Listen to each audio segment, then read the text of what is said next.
Kun kilometrejä kertyy, syntyy tarvetta pieneen pintaremonttiin. Näkö olisi kiva korjata, hampaat saada hohtaviksi ja painovoiman aiheuttamaa riipuntaa vähentää. Vaan se on kallista.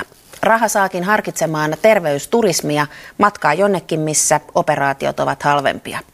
Primassa on tänään vieraana Suomen Lääkäriliiton kansainvälinen asiantuntija Jukka Siukosaari, tervetuloa. Kiitos. Ja meidän oma toimittajamme Risto Kuusisto, tervetuloa. Kiitos.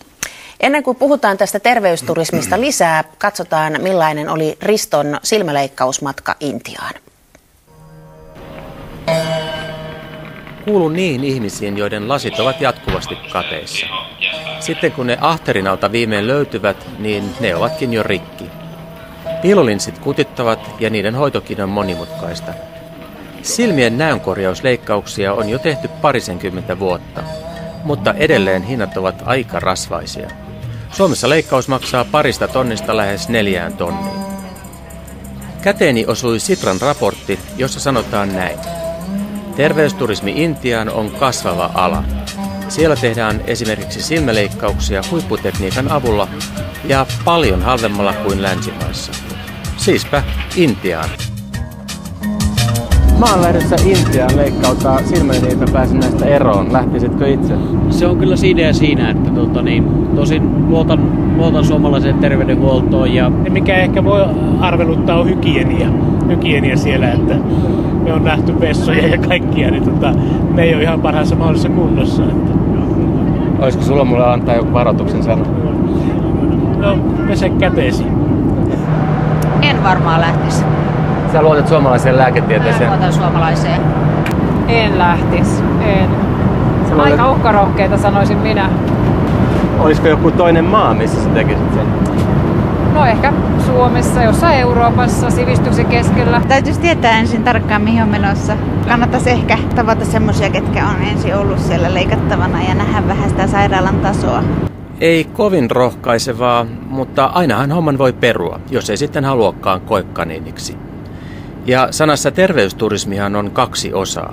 Jo turistina Intian kaltaisesta maasta saa matka-arkullisen muistoja, kunhan katsoo oikeaan suuntaan.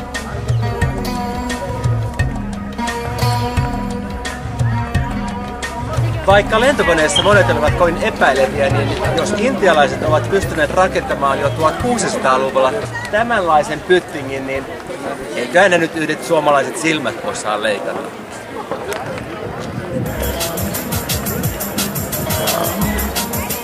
Tässä vaiheessa positiivisuus kuuluu kai kulttuurisokin ensitunnelmiin.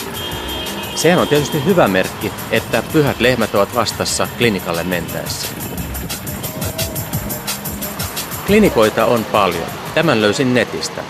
Olin lääkäreihin yhteydessä jo etukäteen Suomesta.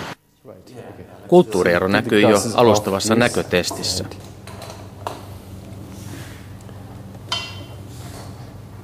Bring your forehead forward. Straight. We have already completed your LASIK evaluation. Maybe we can plan your surgery in a couple of days' time. Thursday would be more like it. Then we can see you again on Friday, and see you again once again maybe after about 5-6 days or so, and then you could leave. Good. Well, you let me a day or two to think, and then I come back to you. Good. Yeah. Okay. Right. Thank you very much. Okay. Klinikalta löytyy myös toinen suomalainen, tosin Amerikassa syntynyt Kevin Gore, joka on tullut tänne hoitamaan hampaitaan. Kevin sai lapsena Amerikassa tetrasykliini-nimistä antibioottia. Se vaurioitti hänen hampaansa, joiden paras hoito tällä hetkellä ovat keraamiset laminaatit. Suomessa niille tulee hintaa 500 molemmin puolin per hammas. Intiassa ne saa jopa 100. Pahimmassa tapauksessa hampaiden tilalle saa vaikka tekarit, mutta silmien tilalle ei uusia saa. Näitä pohtiessani etsin käsini jonkun, joka on jo täällä isoja leikkauksia läpikäynyt. You've been here and you got your treatment done in Delhi. Yes. Why? Well, I wanted to get cosmetic procedures done, and they were far too expensive to do in the United States. I had my surgery 8 days ago. I got my arms done because they were sagging quite a bit. Okay. So both arms were done. I got a breast lift, got a tummy tuck, and I got a thigh lift. 66-vuotias Sherry maksoi kaikesta yhteensä alle 10 000 euroa. Hinta sisältää leikkaukset ja amerikkalaisen terveysmatkapaketin. As a physician, I felt that I could evaluate the qualities of the surgeon who would be doing the work on me. I would say, don't worry. Even though this is a third world country, it's the best health care along with an incredibly good adventure to see another culture, a wonderful culture.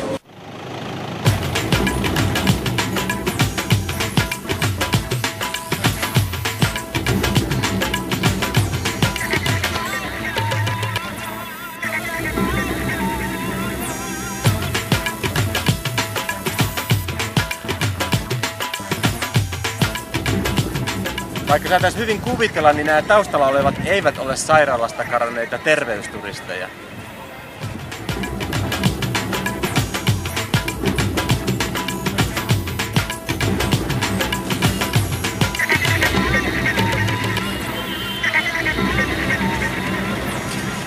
Lentokoneessa saamani vinkki siitä, että klinikoita ja sairaaloita löytyy monien tasoisia, osoittautui oikeaksi. Siksi kannattaa tehdä hyvin esitutkiminen netissä ja sähköposteilla. Miten ihmeessä sä uskaisit lähteä hoitaa terveyttä tämmöiseen paikkaan? No esimerkiksi ravintola, oikein hieno ravintola voi näyttää ulkopäin tosi rumalta, mutta astut palatsin kun olet sisällä, niin samoin hammaslääkärin kohdalla. Klinikka oli vähän niin ja näin ulkopuolisesti, mutta sisällä aivan upea. Bye bye lasit. Pitää muistaa, että suomalainen potilasturva ei ole voimassa Intiassa. Pahimmassa tapauksessa joutuu palaamaan hoitaneen lääkärin luo, jos haluaa ilmaista takuuhoitoa. Tärkeää onkin varata riittävästi aikaa hoitoihin. Tällaisesta alle 500 euroa maksavasta lasikleikkauksesta selviää jälkitarkastuksineen 10 päivässä.